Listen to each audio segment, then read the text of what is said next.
Buenas noches para todos. Vamos a iniciar eh, el video donde explicamos los diferentes conceptos. Vamos a empezar con la descentralización.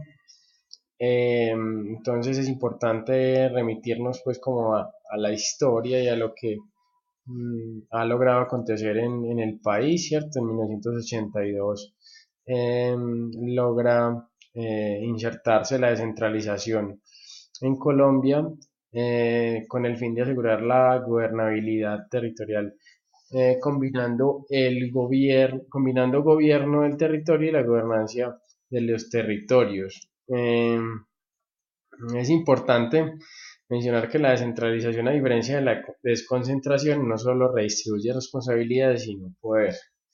Y yo pienso que en este punto el gobierno no alcanzó a dimensionar la descentralización del poder que estaba generando, porque de lo contrario yo creo que hubiera reglamentado un poquito más el tema, hubiera sido más controlador.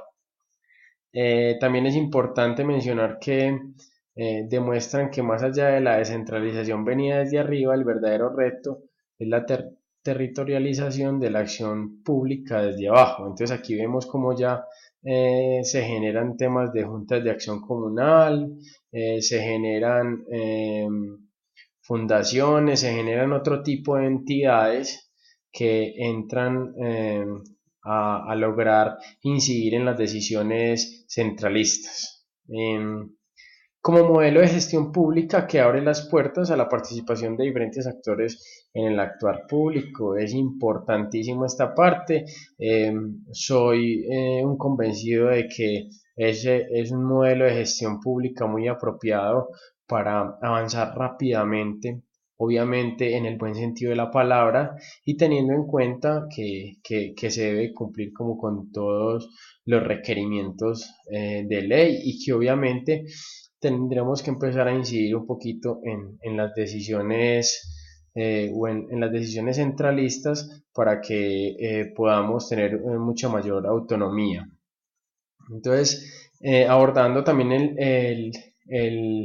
la gobernabilidad, tenemos entre varias definiciones y varios apartes de diferentes lecturas y voy a destacar entre ellas unas cuantas. La primera es un estado de equilibrio dinámico entre el nivel de las demandas sociales y la capacidad del sistema político. Casi que aquí ponemos en jaque al gobierno porque las demandas sociales siempre van a estar por encima de la capacidad del sistema político. Vamos a tener siempre mucha más demanda y oferta, hablando del actuar público, ¿cierto? Y obviamente cuando se habla de manera legítima y eficaz, mucho mayor. La legitimidad es una cualidad de la gobernabilidad. La estabilidad tiene que ver con el estado de gobernabilidad y la eficacia y la eficiencia es una propiedad de la gobernabilidad. Entonces, si la eficacia y la eficiencia es una propiedad de la gobernabilidad, en Colombia podríamos afirmar de que se cumple poco porque vemos entidades que todavía están muy rezagadas en estos dos factores. Es decir, la gobernabilidad es postulada como una cualidad de la sociedad, de sus sistemas sociales, no de sus gobiernos. Entonces aquí ya vemos una definición mucho más social, más enfocada en temas de comunidad y es importante esta definición porque los gobiernos pasan, pero los sistemas sociales y las sociedades son las que quedan en el camino. Entonces, esa definición me parece muy importante. Entonces, así cuando se aborda la relación entre gobernabilidad y eficacia, la gobernabilidad es pensada como una propiedad de los sistemas políticos definida por su capacidad para alcanzar sus objetivos prefijados al menor costo posible. Entonces, aquí volvemos y ponemos al gobierno en jaque, al actuar público en jaque. ¿Por qué? Porque siempre vemos objetivos que se fijan y que están desfinanciados, vemos presupuestos que siempre tienen que ser adicionados, siempre se ven las adiciones, se ven, en fin, se ven un montón de situaciones que no son alcanzadas en el mejor costo posible, en el menor costo posible. Cuando se trata de la relación entre la gobernabilidad y la legitimidad, la atención se refiere al problema de la calidad de la acción gubernamental. Entonces aquí podemos casi que poner como ejemplo lo que está pasando con la justicia colombiana y la acción o el accionar gubernamental que obviamente no brinda solución, sino que antes empeora las situaciones. Vemos también cómo se quebranta ahí como la imagen de las diferentes instituciones y la credibilidad de los gobernados en ese tipo de instituciones. Y cuando la relación se establece entre estabilidad y gobernabilidad, se apunta a la previsible capacidad del sistema de durar en el tiempo, puesto que un sistema es estable cuando tiene capacidad para transformarse a través de su adaptación a los desafíos que provienen de su entorno.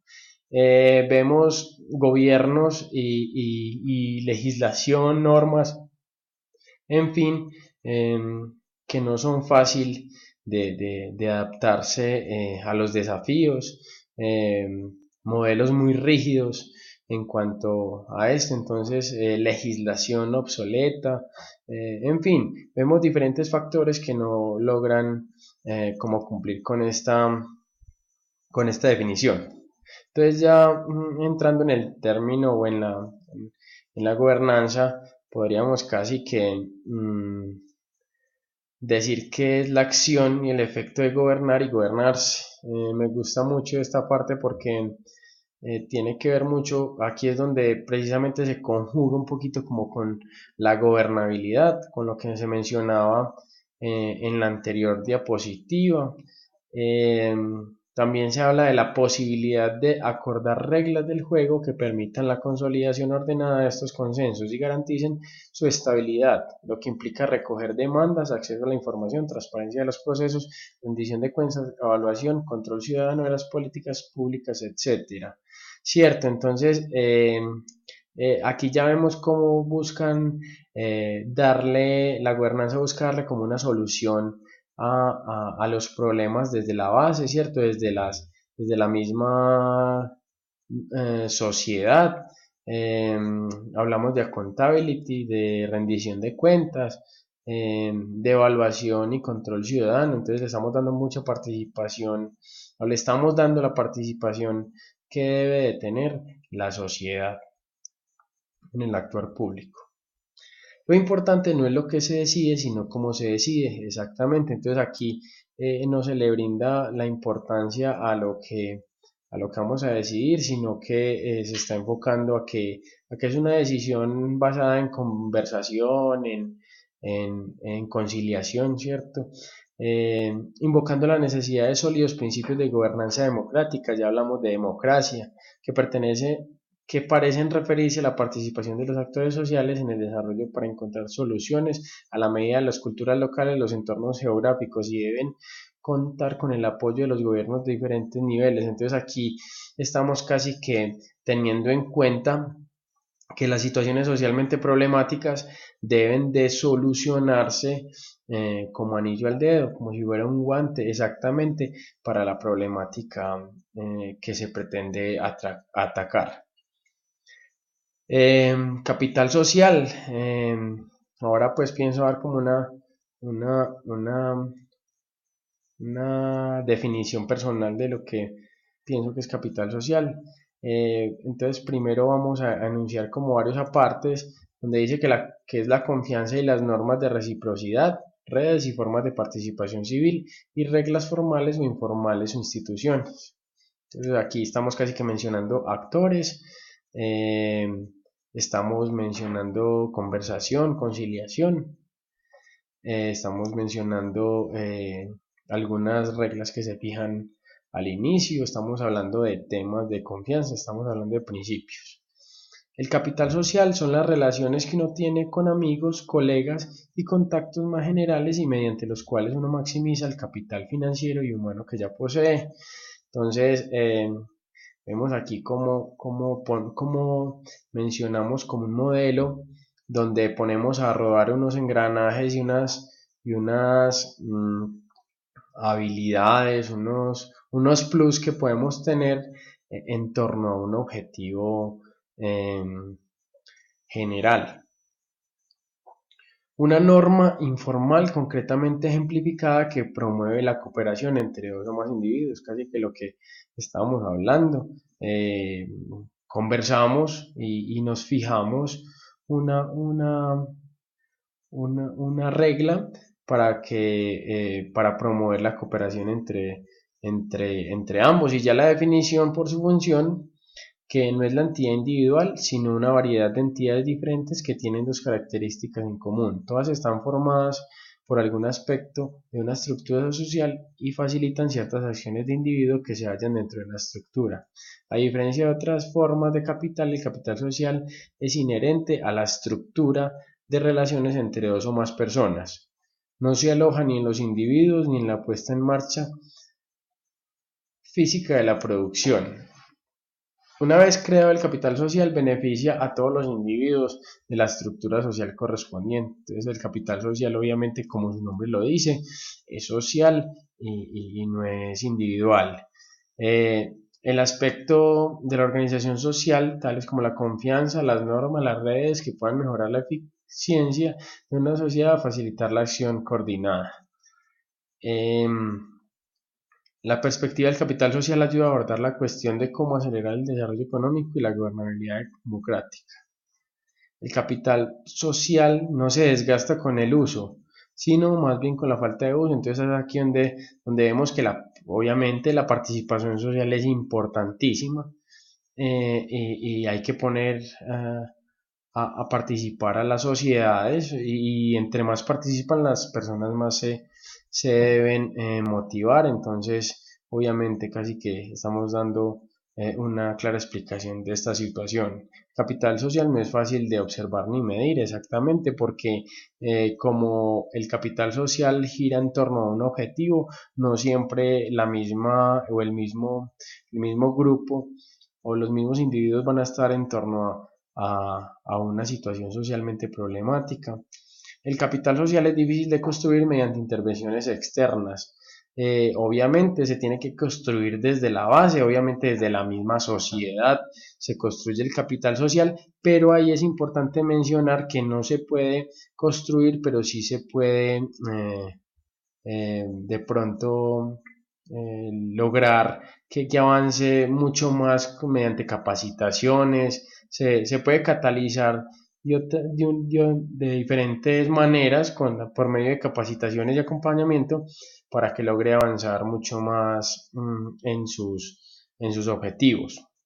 Las instituciones gubernamentales nacionales y regionales afectan profundamente el nivel y el tipo de capital social disponible para que los individuos se dediquen a esfuerzos de desarrollo de largo plazo. Lo que les mencionaba ahora, si hay estímulos gubernamentales a la participación ciudadana, obviamente vamos a tener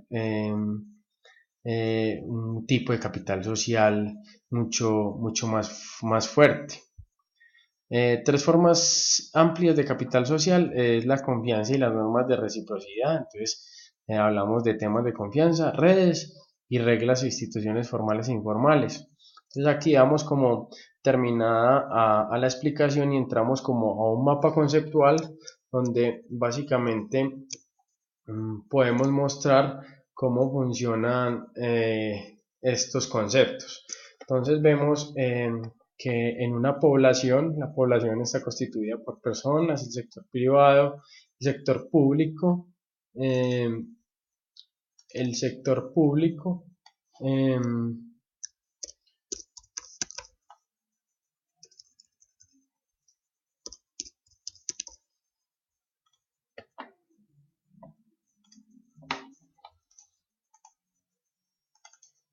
el sector público que obviamente generan una red donde hablan el mismo donde intentan hablar el mismo idioma, eh, donde hay conversación en torno a una necesidad o problema. que logra identificarse como una situación socialmente problemática, ¿cierto? Que el gobierno